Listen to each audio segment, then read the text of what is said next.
नमस्कार, मैं हूं आपके साथ सोनिया चौहान। अपना उत्तर प्रदेश में आप सभी का स्वागत है। बुलेटिन की शुरुआत करते हैं एक बड़ी खबर के साथ। बड़ी खबर लखनऊ से। प्रमुख गृह सचिव संजय प्रसाद ने जारी किए निर्देश। सभी डीएम, एसपी और पुलिस कमिश्नर को निर्देश जारी। टॉप 10 अपराधियों के दोष सिद्ध कराए। संजय प्रसाद ने कहा है शासन के आदेशों का कड़ाई से पालन हो। ये भी संजय प्रसाद ने कहा है। अदालतों में कड़ी पैरवी करे पुलिस। बड़ी खबर, अहम जानकारी आपको दे रहे हैं। प्रमुख गृह सचिव संजय प्रसाद ने जारी किया आदेश। सभी डीएम, टॉप 10 अपराधियों को दोष। बता दें कि अदालतों में कड़ी पैरवी के निर्देश जारी। आपको बता दें कि लखनऊ से बड़ी खबर, 46 जिलों में स्थिति संतोषजनक नहीं। दोष सिद्धि अभियान में रुचि नहीं ली जा रही। ऐसे जिलों में तत्काल सुधार की जरूरत। बड़ी खबर, अहम जानकारी लखनऊ से इस वक्त की आपको बड़ी खबर से रूबरू करा देते हैं। प्रमुख गृह सचिव संजय प्रसाद ने दोष सिद्ध अभियान में बता दें कि प्रमुख गृह सचिव को ने जारी किए निर्देश। डीएम, एसपी और पुलिस कमिश्नर को निर्देश जारी। अदालतों में कड़ी पैरवी करे पुलिस, ये कहा है उन्होंने।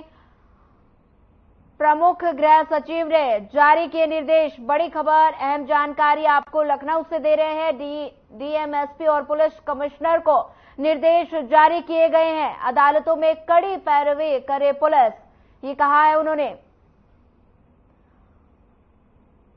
लखनऊ से इस वक्त की आपको बड़ी खबर से रूबरू करा देते हैं। बड़ी खबर, डीएम, एसपी और पुलिस कमिश्नर को निर्देश जारी। अदालतों में कड़ी पैरवी करे पुलिस, ये कहा है उन्होंने।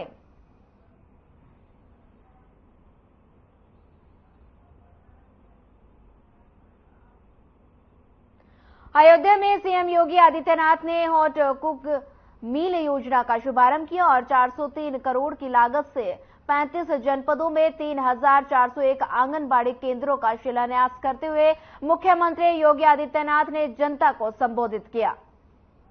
श्रीमती बेबी रानी मौर्य जी, प्रदेश के बेसिक शिक्षा विभाग के मंत्री श्री संदीप सिंह जी, महिला कल्याण, बाल विकास और पुष्टाहार विभाग की राज्य मंत्री श्रीमती प्रतिभा शुक्ला जी, लोकप्रिय सांसद अयोध्या श्री लल्लू सिंह जी,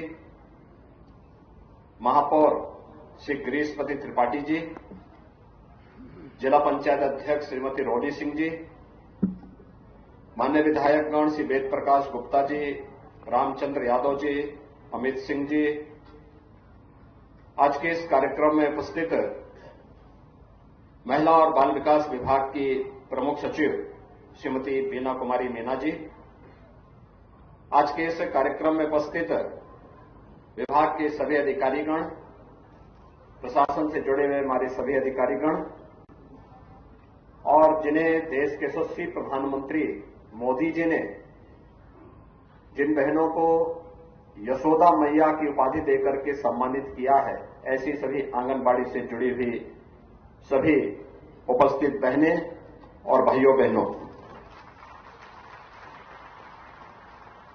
रामलला 500 वर्षों के बाद 22 जनवरी 24 को अयोध्या धाम में अपने स्वयं के मंदिर में विराजमान होंगे और रामलला के विराजमान होने के पूर्व एक बहुत शुभ कार्यक्रम की शुरुआत आज यहां अयोध्या से हो रही है,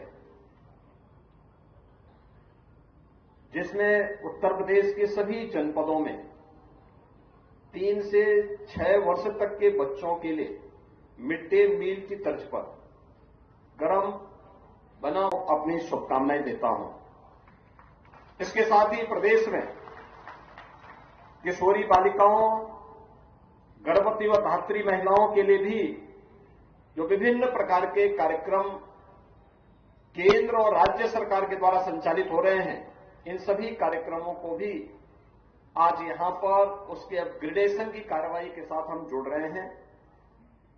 आंगनबाड़ी केंद्र का अपना स्वयं का भवन हो, एक साथ 3,401 आंगनबाड़ी के केंद्रों का आज यहां पे शिलान्यास होने जा रहा है।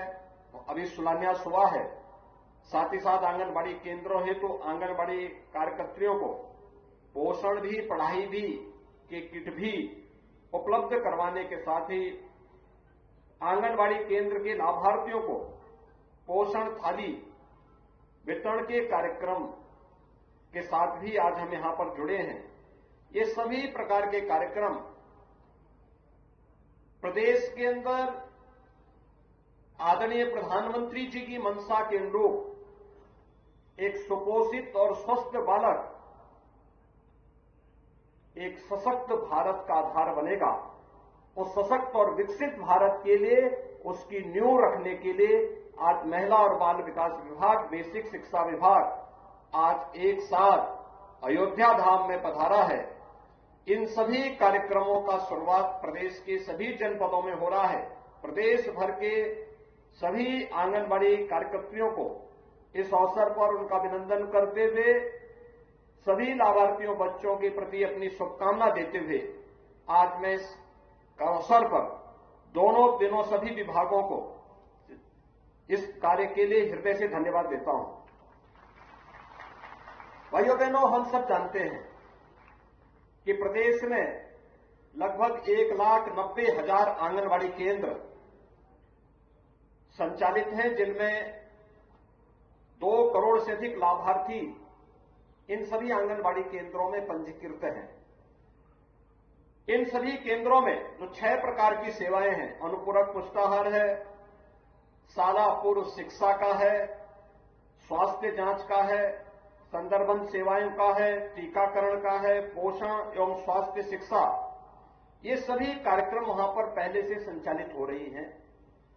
इन सभी योजनाओं को ध्यान में रख करके ये पहली बार हम लोग प्रदेश में कर रहे हैं कि 3 से 6 वर्ष तक के बच्चों को, जिनमें 80 लाख ऐसे बच्चे हैं जो पंजीकृत किए गए हैं, उन्हें हॉट कुक मील उपलब्ध कराने के कार्य का जहां पे हम शुभारंभ कर रहे हैं।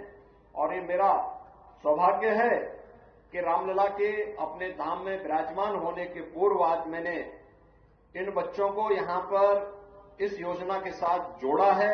मुझे अत्यंत आनंद की अनुभूति इस कार्यक्रम के साथ हुई, क्योंकि बच्चे तो भगवान के रूप होते हैं और आप सौभाग्यशाली हैं कि कान्हा को द्वापर युग में यशोदा मैया ने बचपन में उनको पाला होगा, पोसा होगा। आज तो आपको ऐसे सैकड़ों कान्हाओं को उनकी सेवा करने का, उनके पोषण करने का, उनको स्वस्थ रखने का और सशक्त भारत की आधारशिला को मजबूत रखने का सौभाग्य प्राप्त हो रहा है। इसको हम सबको एक अवसर मानना चाहिए और ईश्वर के द्वारा प्रदत्त इस अवसर का हम लोगों को लाभ लेकर के इस कार्यक्रम को सफलता की नई ऊंचाइयों तक पहुंचाने के कार्यक्रम के साथ भी जोड़ना चाहिए। इसके साथ ही विभाग के द्वारा जो विभिन्न कार्यक्रम यहां पर प्रारंभ किए गए हैं, वे सभी के बहुत बेहतर परिणाम भी सामने आ रहे हैं। जैसे पिछले 6 वर्ष के अंदर जो कार्यक्रम प्रदेश भर में प्रारंभ हुए हैं, आज उसका परिणाम क्या है। इस दौरान हम लोगों ने काफी रिफॉर्म भी किए हैं। पहले पोषाहार की जो योजना थी, इसके बारे में बहुत सारे प्रश्न खड़े होते थे। आज यहां पे प्रदेश में महिला स्वयंसेवी समूहों के माध्यम से जगह जगह पोषाहार के हर विकास खंडों में उसके प्लांट स्थापित किए हैं और उसके परिणाम भी सामने आए हैं। आज एक नई योजना इसके माध्यम से हम प्रारंभ कर रहे हैं और इन सभी योजनाओं को जब हम एक साथ जोड़ करके देखते हैं तो परिणाम हम सबके सामने आते हैं कि राष्ट्रीय स्वास्थ्य परिवार कल्याण और स्वास्थ्य सर्वे का जो 2015-16 के सर्वे हैं, अगर हम उनको 19 और 21 के बीच के स्तर पर देखेंगे तो आपको लगेगा कि वास्तव में आपके द्वारा किए गए प्रयास के अच्छे परिणाम सामने आ रहे हैं। भारत सरकार इस दिशा में निरंतर इनका परीक्षण करती है, सर्वे करती है और फिर उनके परिणाम भी घोषित करती है। जो गत परिणाम हैं 15-16 की तुलना में 19 से 21 के बीच के, वह काफी उसमें सुधार हुआ है। और मेरा अनुमान है कि 23 और 24 के बीच के जब परिणाम आएंगे तो हम नेशनल एवरेज से भी आगे हमें ले जाने में इसमें मदद मिलेगी। खासतौर पर बच्चों में एनीमिया में के स्तर में 5.1% का सुधार, स्टंटिंग में 6.6% का सुधार, यानी उसकी जो हाइट है, अल्प वजन में 7.4% का सुधार, सूखापन में 0.6% का सुधार, ये सभी जहां इन पिछले 4 वर्षों के दौरान देखने को मिले, और वहीं 16 की तुलना में जो शिशु मृत्यु दर थी 1000 पे 43 थी, आज वह घटकर के 2020 में यह 1000 पे 38 हुई है। और इसको अगर हम देखेंगे, आज की तुलना में देखेंगे, तो काफी इसमें सुधार हुआ है। काफी सुधार करने की गुंजाइश भी है, लेकिन इस पे हमें निरंतर कार्य करना होगा। इस दिशा में आगे बढ़ाने की जो तैयारी चल रही है, जो वर्तमान में ग्रामीण आजीविका मिशन के माध्यम से भी अनुपूरक पोषाहार तैयार किए जा रहे हैं, उनमें 201 इकाइयां वर्तमान में संचालित हो रही हैं। इसके माध्यम से आंगनबाड़ी लाभार्थियों को क्षेत्रीय स्तर पर ही तैयार जो फोर्टिफाइड अनुपूरक पोषाहार है, यह स्थानीय स्तर पर ही महिला स्वयंसेवी समूहों के द्वारा संचालित किया जा रहा है। और इसके माध्यम से 60,000 से अधिक महिला स्वयंसेवी समूहों को वहां पर आर्थिक स्वावलंबन के साथ जुड़ने का अवसर भी प्राप्त हुआ है। मुझे यह बताते हुए प्रसन्नता है कि महिला और बाल विकास विभाग के द्वारा पिछले 5-6 वर्षों के अंदर जो कार्यक्रम प्रारंभ किए गए हैं, उसके परिणाम अच्छे आए हैं। और इसीलिए हम लोगों ने विभिन्न विभागों से इस बारे में कहा कि केवल स्वस्थ बालक हो, हमारा आधार मजबूत हो, ये केवल महिला और बाल विकास विभाग की जिम्मेदारी नहीं होनी चाहिए। बेसिक शिक्षा विभाग इसके साथ जुड़े, पंचायती राज विभाग जुड़े, नगर विकास विभाग जुड़े, और ये सभी विभाग मिलकर के अगर एक साथ मिलकर के इन कार्यक्रमों को आगे बढ़ाने का कार्य करता है, तो उसके बेहतर परिणाम भी हम सबके सामने आएंगे। और उसके परिणाम आते हुए हम सबके सामने दिखाई दिए कि आज मिशन कायाकल्प के अंतर्गत हम लोगों ने आंगनबाड़ी केंद्रों में, जैसे बेसिक शिक्षा परिषद के स्कूलों में, हम लोगों ने मिशन कायाकल्प के माध्यम से बेहतरीन सुविधाएं उपलब्ध करवाने का कार्य किया है। मुझे बेसिक शिक्षा परिषद के कई विद्यालयों में जाने का अवसर प्राप्त हुआ। 2015-16 की तुलना में जब हम लोग इसकी तुलना आज के स्तर पर करते हैं, तो इसमें छात्रों की संख्या में भी बढ़ोतरी हुई है। वहां पर शिक्षा के स्तर में भी काफी सुधार हुआ है, और साथ ही साथ वहां की जो बुनियादी सुविधाएं हैं, लगभग हर विद्यालय में टॉयलेट की, 2 बालक और बालिकाओं के लिए टॉयलेट बने हैं, शुद्ध पेयजल उपलब्ध करवाने की कार्रवाई हुई है, स्मार्ट क्लास अधिकतर विद्यालयों में उपलब्ध करवाए जा चुके हैं। बच्चों को वहां पर हम लोग न केवल यूनिफॉर्म उपलब्ध करा रहे हैं, बल्कि जूता मोजा भी उपलब्ध करा रहे हैं, स्वेटर भी उपलब्ध करा रहे हैं, और मिड डे मील की क्वालिटी में भी पहले की तुलना में काफी सुधार उन सभी क्षेत्रों में देखने को मिला है। ये जो सुधार है, ये जो कार्यक्रम है, इसी तर्ज पर हम आंगनबाड़ी केंद्रों को भी बना सकें। बहुत सारी जगह आंगनबाड़ी केंद्रों के लिए विकास प्राधिकरण ने लैंड भी उपलब्ध कराई और भवन निर्माण का कार्य भी वो कर रहे हैं। बहुत सारी जगह नगर विकास विभाग इस मामले में योगदान दे रहा है, कुछ जगह पंचायती राज विभाग ने भी इसमें योगदान दिया है। और आज मुझे बताते हुए प्रसन्नता है कि हम लोग यहां पर एक साथ 3,400 एक आंगनबाड़ी केंद्रों पर, जिनकी लागत 402 करोड़ रुपए है, इनके शिलान्यास को भी हम एक साथ करने जा रहे हैं, जिनके माध्यम से ये आंगनबाड़ी केंद्रों के अपने भवन, स्वयं के भवन उपलब्ध होंगे। और स्वयं के भवन उपलब्ध होंगे तो स्वाभाविक रूप से वहां पे उन बच्चों के देखभाल से संबंधित, उनके पोषण से संबंधित, उनके अन्य तमाम खेलकूद की गतिविधियों से संबंधित, खेल खेल में उनके पढ़ाई की व्यवस्था भी हो सके, इससे संबंधित तमाम अन्य गतिविधियों को आगे बढ़ाने में भी उसके माध्यम से मदद मिल सकती है। और आज एक नया कार्यक्रम ये बना है और मेरा फिर इस पर जोर होगा कि हम लोग अंतर विभागीय समन्वय के माध्यम से हम लोगों को इन कार्यक्रमों को आगे बढ़ाने का कार्य करना चाहिए। तेजी के साथ जितनी जल्दी हो सके हर आंगनबाड़ी केंद्र का अपना भवन, स्वयं का भवन हो, वह बुनियादी सुविधाओं से आच्छादित हो, वहां पर एक उत्तम वातावरण उन बच्चों के लिए जो 3 से 6 वर्ष के रूप बच्चे वहां पर आते हैं उनके लिए मिले। और प्री प्राइमरी के रूप में हम इन केंद्रों को वहां पर तेजी के साथ आगे बढ़ाने का कार्य कर सकेंगे। यह हम लोगों का जोर होना चाहिए। मिशन मोड पर अगर हम इन कार्यक्रमों को आगे बढ़ाएंगे तो इसके बेहतर परिणाम भी हम सबके सामने आएंगे। आज प्रधानमंत्री जी का भी इसमें काफी जोर है। आपने देखा होगा कि अलग अलग कार्यक्रमों के माध्यम से उन्होंने बचपन को बचाने के लिए, भारत के बचपन को बचाने के लिए जो विभिन्न प्रकार के कार्यक्रम प्रारंभ किए हैं, वह आज सार्थक रूप लेता हुआ दिखाई दे रहा है। अंतर विभागीय समन्वय के परिणाम भी किस रूप में हम सबके सामने आते हैं। मैं तो अक्सर इस बात को देखता हूं, जिस ताकत को हम लोगों ने पहली बार महसूस किया कि हमारे उत्तर प्रदेश में इंसेफ्लाइटिस के बहुत सारे मामले आते थे। लगभग 1200 से 1500 बच्चों की मौत प्रतिवर्ष होती थी। मैं पूर्वी उत्तर प्रदेश में अक्सर इस बात को देखता था कि मध्य जुलाई से लेकर के मध्य नवंबर तक मौतों का जो सिलसिला प्रारंभ होता था, लोग भयभीत रहते थे। इस दौरान हमारे पर्व और त्योहार भी पड़ते हैं।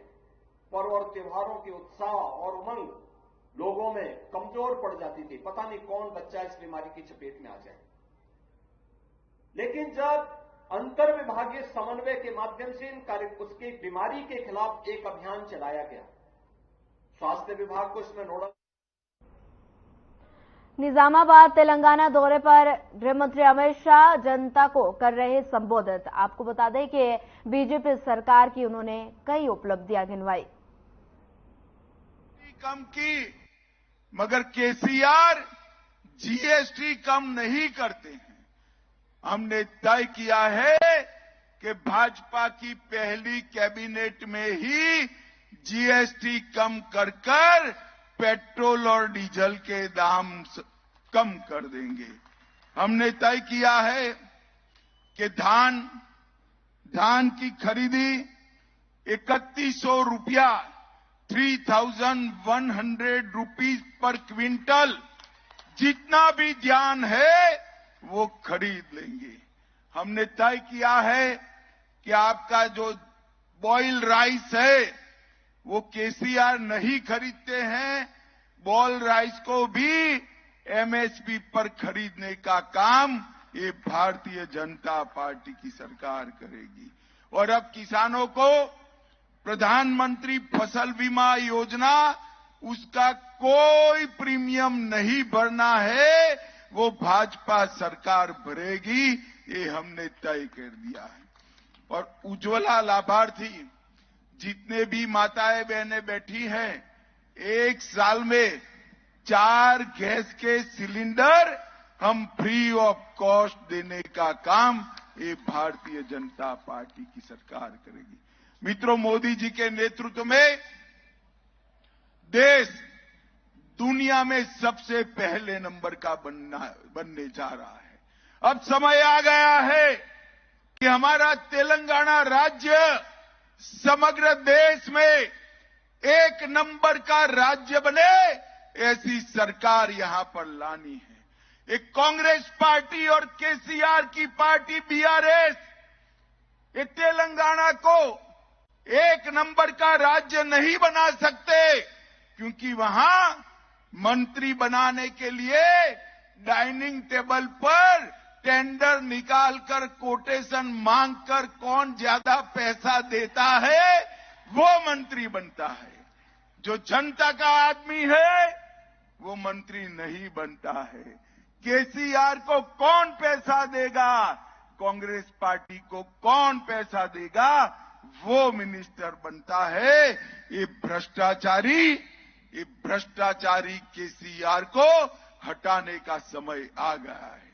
मित्रों, पिछले 7 साल में टीएसपीएससी की परीक्षा में 6 कैटेगरी में पेपर लीक हुए और केसीआर का पेट का पानी नहीं हिलता है। हमने तय किया है कि 2.5 लाख युवाओं को पारदर्शी तरीके से मेरिट पर नौकरी देने का काम ये भारतीय जनता पार्टी की सरकार करेगी। और जिन जिन लोगों ने पेपर लीक किया है वो सारे लोगों को हम जेल के पीछे डालने का काम ये भारतीय जनता पार्टी करेगी। भाई और बहनों, ये केसीआर की सरकार ने भ्रष्टाचार करने में कोई कमी नहीं छोड़ी। मियापुर भूमि घोटाला, 4000 करोड़ का स्कैम, आउटर रिंग घोटाला, कालेश्वरम परियोजना घोटाला, कविता जी का शराब घोटाला, चेवेल्ला में 1000 करोड़ का घोटाला, ग्रेनाइट घोटाला, सीएजी ऑडिट में पता चला कि कार्तिकीय मिशन में 22,000 करोड़ रुपया खर्च होने के बाद भी काम समाप्त नहीं होता है। मित्रों, और ये केसीआर तुष्टीकरण की राजनीति करते हैं। केसीआर का चुनाव चिन्ह कार है। कार मालूम है ना आपको, कार है, मगर कार का स्टीयरिंग केसीआर के हाथ में नहीं है, ये ओवैसी बंधुओं के हाथ में है। उसकी सरकार वो चलाते हैं। उन्होंने 4% रिजर्वेशन मुसलमानों को दिया है। मैं आज कहकर जाता हूं, आप भाजपा सरकार बना दो, 4% मुस्लिम आरक्षण हम रद्द कर ओबीसी और एसटी को देने का काम ये भारतीय जनता पार्टी करेगी। मित्रों, भारतीय जनता पार्टी की सरकार तेलंगाना के सर्वांगीण विकास के लिए कटिबद्ध सरकार है।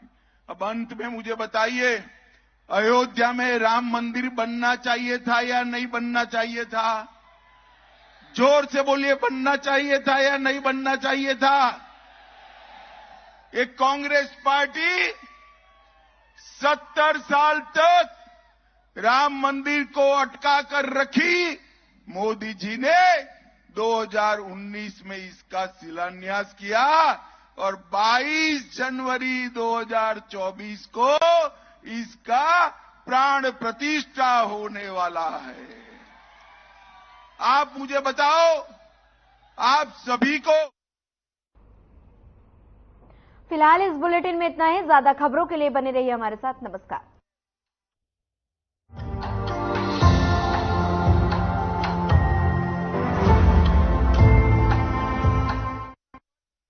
Hey